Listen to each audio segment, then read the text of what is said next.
গত কয়েকদিন আগে বাংলাদেশের শাহজাদপুরে বিশ্বকবি রবীন্দ্রনাথ ঠাকুরের পৈতৃক বাসভবনে হামলা চালায় দুর্বৃত্ত বাহিনী। তা নিয়ে তীব্র ক্ষোভ সৃষ্টি হয় ভারতবর্ষের মধ্যে। সোমবার আগরতলা বাংলাদেশ ভিসা অফিস অভিযান শুরু করে প্রদেশ বিজেপি। স্বামী বিবেকানন্দ ময়দান থেকে শুরু হয় এই প্রতিবাদ মিছিল। ভিসা অফিসের সামনে গিয়ে তীব্র আন্দোলন সংঘটিত করে। অগ্রভাগে উপস্থিত ছিলেন সাংসদ রাজীব ভট্টাচার্য, প্রদেশ যুব মোর্চার সভাপতি সুশান্ত দেব, প্রদেশ বিজেপি সহসভাপতি সুবল ভৌমিক সহ অন্যান্য নেতৃত্ব। সাংসদ রাজীব ভট্টাচার্য বলেন, বাংলাদেশে অন্তর্বর্তীকালীন সরকার প্রতিষ্ঠিত হওয়ার পর দেখা যাচ্ছে সেখানে সংখ্যালঘুদের ধর্মীয় প্রতিষ্ঠানের উপর আঘাত নামিয়ে আনা হচ্ছে। তার সঙ্গে গত কয়েকদিন আগে বিশ্বকবি রবীন্দ্রনাথ ঠাকুরের পৈতৃক বাড়িতে আক্রমণ করেছে। এর দ্বারা বোঝা যায় না এটা কেমন ব্যবহার। তারা মানুষ হত্যাকারী সরকার। এর তীব্র নিন্দা জানান সংসদ।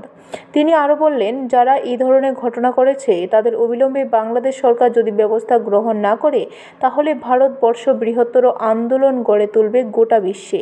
বাংলাদেশের এই ধরনের অসভ্যতা গোটা বিশ্ববাসীর কাছে প্রকাশ করবে বলে জানান তিনি।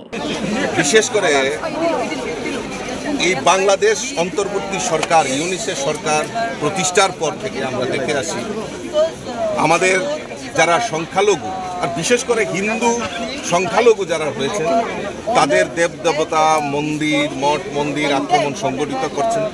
যারা এই ধর্মকাজের সঙ্গে যারা রয়েছেন তাদের উপর আক্রমণ সংগঠিত করছে, হিন্দুদের উপর আক্রমণ করছে। তৎসঙ্গে গত কয়েকদিন আগে আমাদের বিশ্বকবি রবীন্দ্রনাথ ঠাকুর, উনার যে পৈতৃক বাড়ি শাহজাদপুর বাংলাদেশে, সেখানে উনার যে বাড়ি রয়েছে সেটাকেও আক্রমণ করেছে।